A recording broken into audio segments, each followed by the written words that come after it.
Good evening. Welcome to the November 12th, 2024 special meeting of the Pequannock Township Council acting as the Board of Health.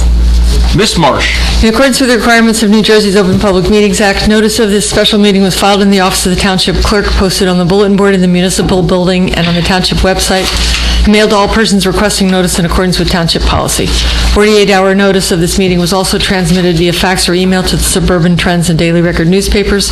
Notice of this meeting included a statement that the purpose of this meeting is to review the Pequannock Township Health Department annual report and that no formal action will be taken.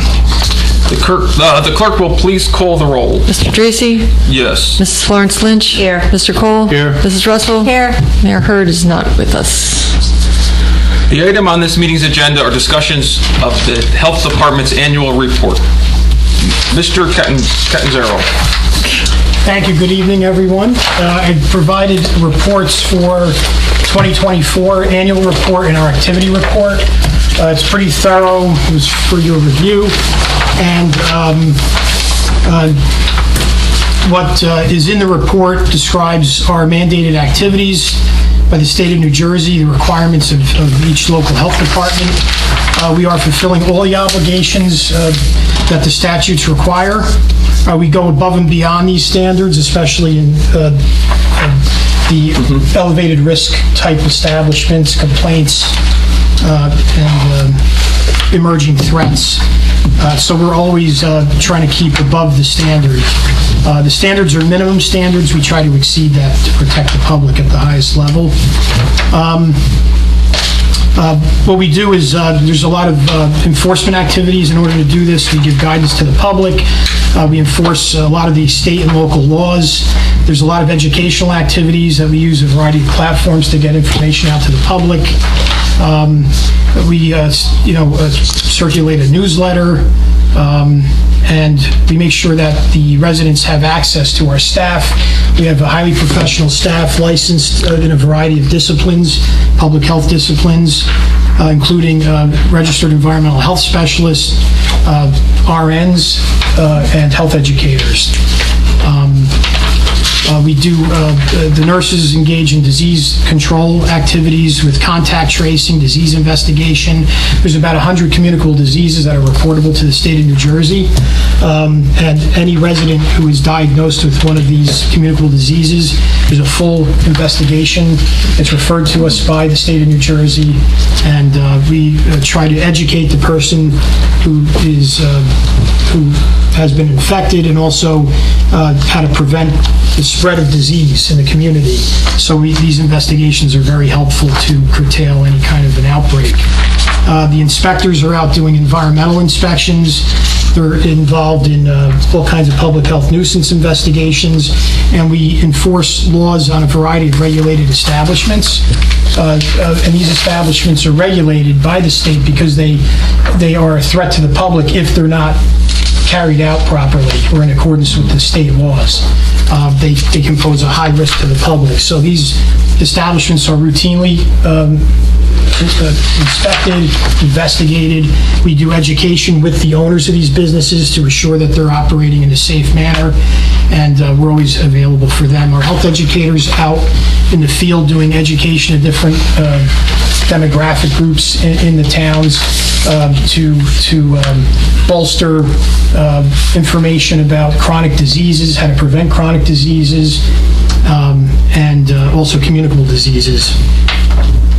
We also provide resources for mental health support, and especially post-COVID, there's been a high rate of increase to mental health issues, especially in the schools.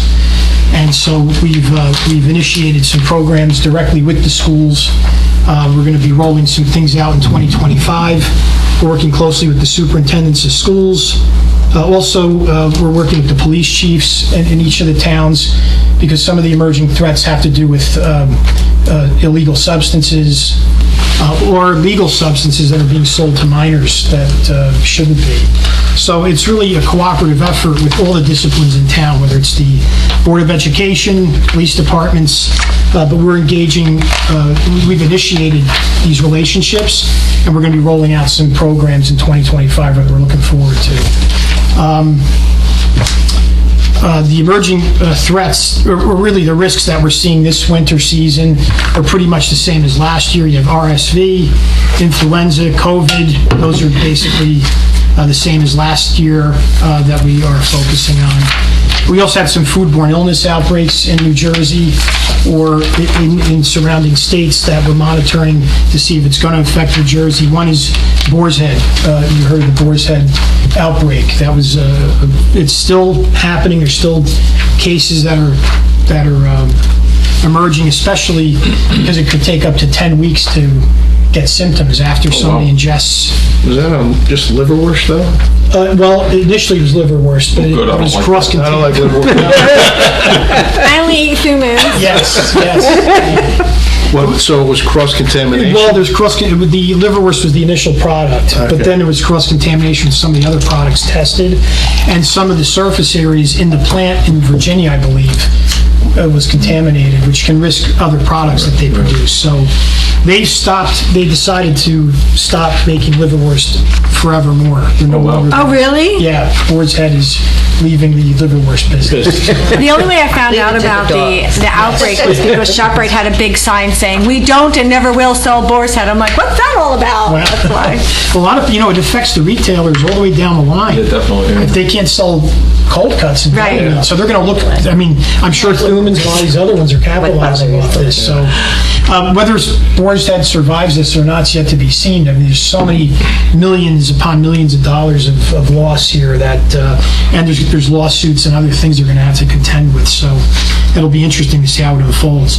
But we get a lot of recall information from the FDA, the USDA. We get almost daily notifications. Some of them, they're asking for local assistance to go to these outlets to make sure these products aren't being sold. There's also items and product, consumer goods of various kinds that are recalled, and we get these communications and we go out in the field to make sure this stuff is actually recalled. They get direct communications, the retailers and the wholesalers, but we sometimes are called on to verify that. Sure, because it's not always, there's sometimes a gap in competency at some of these places where it's not that they're trying to get away with anything, it's just that they're not controlling their establishments at the level they should. So that's another way that we try to curtail these outbreaks.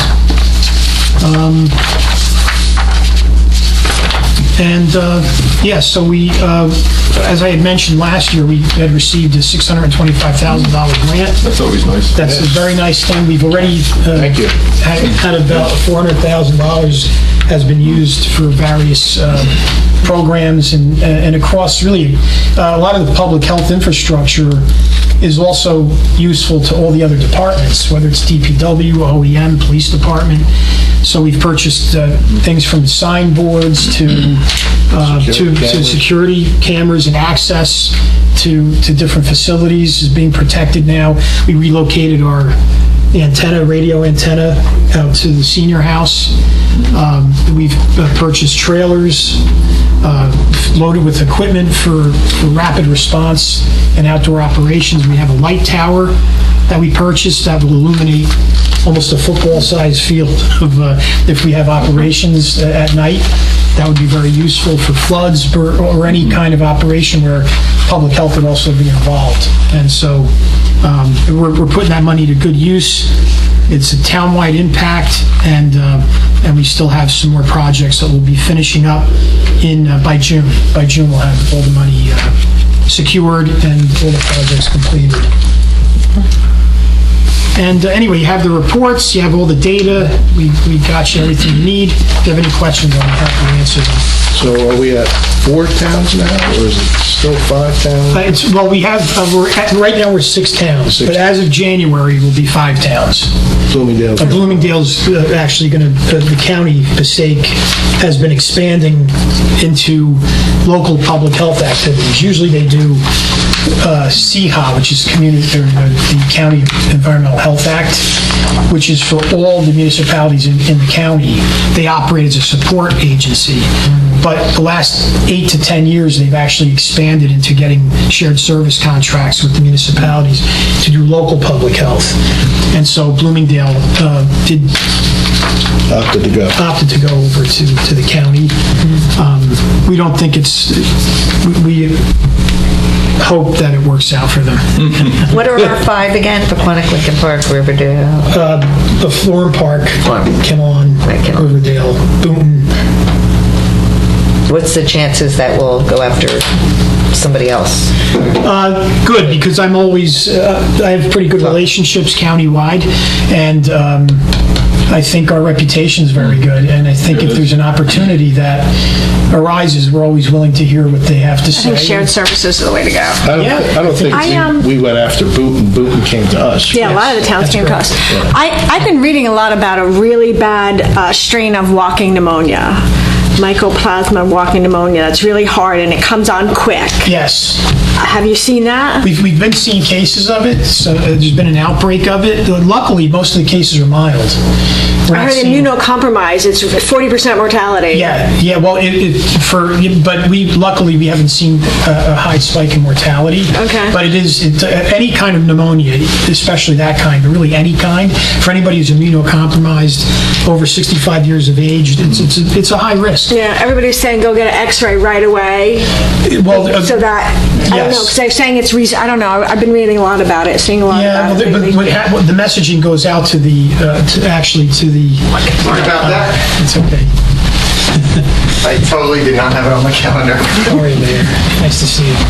Good, I'll give you your seat. Well, you're all good, so. You said Florham Park. No. No give back. Florham Park, Boonton, Riverdale, Kinlawn, and Pequannock. So then And Bloomingdale was here. so we have seen a bit of a spike in We've it. seen a spike, but the messaging's been pushed out from the state health department to the healthcare providers. Okay. Because when they have patients where they might not